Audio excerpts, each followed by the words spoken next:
Yo, what up, everybody? I went and saw Superman last night. It was the night before the opening night, Thursday, and I really enjoyed this movie a lot. Ever since 2020, the price of movie tickets has skyrocketed, and this is the first movie that I've seen where I'm like, yo, I might go back. I might pay another 20 just to see Superman again. Or you know what? I'll probably go back on a Tuesday when the prices are a little cheaper. But that's neither here nor there. That's just to say, boom, right out the gate, I like this movie enough to want to see it again in theaters. Holla at ya boy. This movie really kicks off the DC universe. We're, in a sense, getting off on the third floor. Roll with me on that concept. We've already seen Man of Steel. We've already seen Batman Begins. We know the origins of these characters well enough that we can step into a DC universe where Superman has been around for 3 years. He's been building a reputation, but he's still early in his superhero career. People don't really know who he is like we do, you and I, after like 80 years of Superman comics. It's cool to kind of skip all the stuff we don't really need to see. There's a lot of stuff that I enjoy from Man of Steel that this movie carries over and brings into it, but it's not like a sequel, obviously. It's just saying, hey, this is the DC universe. This is where it's at. We've got a Lantern. We've got a Hawk Girl.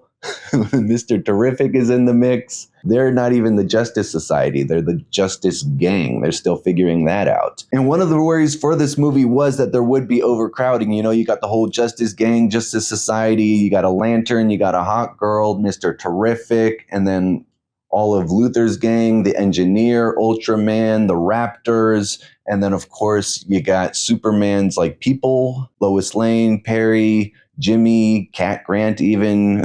There's a lot of characters in this movie, but really, it all centers around Superman and Lex, Clark and Lex, and everything else kind of builds out from there. So I enjoyed that the meat of the story, like you really pay attention the most whenever Lex or Clark is involved. And it's cool to get Metamorpho. Like that dude was really cool. I like that was one of the highlights of the movie. But the tension, the weight, the drama of it all is really fixed on Superman and Luthor. And like they are just exact opposites. Luthor does not care about life at all. He's tearing a hole in the planet for financial gain. Meanwhile, Superman is literally saving squirrels. He saved that dog from being crushed by the kaiju. Like literally every life is precious to Superman. He sees Earth as this beautiful place. And Lex just, you know, he sees numbers and statistics and he sees red, man. He's filled with hate because this boy, this man-child was just born with superior genetics and he gets to have it all. He didn't have to work hard for it. And he hates that because he's such a hard worker. And Nicholas Hoult, man, he conveyed that envy and that hate and just like, God, there's nothing redeemable about this character at all. He did such a good job of that. Giving Lex enough time, you know, Superman's been around for 3 years. That's enough time for him to get that in him. And he's had so much time to think of horrible things to do. I think of Mark Zuckerberg in the beginning of the Facebook movie and like, oh, that one ex-girlfriend just drove me to do, you know, just despicable things. Lex literally has an ex-girlfriend locked away in a cube in a pocket dimension. Dude is unhinged. There's no limit to like what evil thing he's willing to do. And that's what makes him so terrifying. Plus the fact that he's so smart. He's like 9 steps ahead of Superman the whole movie until finally arrogance gets the best of him, you know, trying to rip a hole in the world. Like, excuse me. No, that's not going to work forever. All right, before I get out of here, I just want to touch on a few last things, a few final thoughts. Let's start with something easy.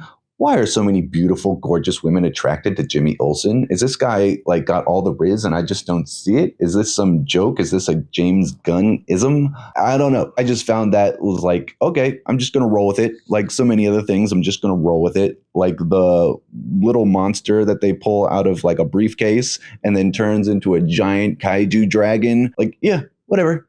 It's just James Gunn, man. Just roll with it. It's cool. Don't trip. Why are you asking questions? You're asking too many questions. Hey, stop asking questions. Let's talk about Lois Lane. I really like the performance and the writing for Lois Lane. She's independent. She's going to ask the hard hitting questions. She's a good journalist. I like that. But at the end of the day, she still loves her man. And that's what makes it all work. The fact that she's willing to push Superman to make him the best version of himself, because he didn't even think about these things. And here she is holding him accountable. And I really like that. And at the end of the day, she's got his back. She's not just trying to tear him down like she did in the beginning with that interview, where she was really just trying to show him some things, teach him a little bit about how this world works. So yeah, the Lois Lane character was dope. Justice Society, oh my God, the highlight had to be Green Lantern. Dude was a jerk, but he's a funny jerk. He's a lovable jerk. He's our jerk. Let's see, Hawk Girl could have stood for a little bit more of her. I wasn't really on board with all the shrieking. I mean, she's doing a Hawk thing, but I don't know, is that from the comics? But it did show like the essence of she's like this angry, not to be trifled with, powerful super heroine. And then Mr. Terrific, maybe my favorite scene was his action scene on the beach where he's got all his T-spheres and he's just laying waste. And obviously James Gunn is doing the Yondu thing with the T-spheres instead of the whistle, whatever, arrow. Visually, it was action-packed and hilarious. It had that chef's kiss about it. So yeah, that was definitely maybe my favorite action scene. I'd have to go back and see it again, like I said, to make that final call, but I really like that. Crypto, an engine of pure chaos. Dude is out of control. I loved Crypto. The whole boy and his dog aspect of it. There's the old trope that started in The Dark Knight where like you can't have the superhero save the day all on his own. His girlfriend has to jump in and help him at the last second. And in this, you had his dog come in. The dog is tearing up Luthor's tech, taking away his ability to talk to Superman's clone, and just, oh boy, Crypto. I love Crypto. And then the explanation of why he's like that. Supergirl, she's a mess.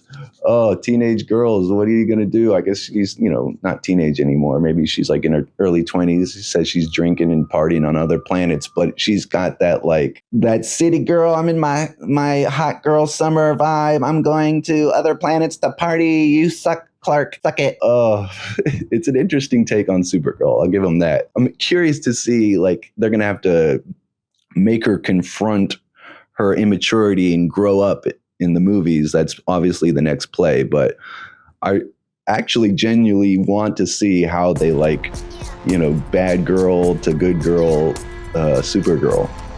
That was a hell of a sentence. Anyways, yeah, I think those are my final. Oh my God. I'm out of here.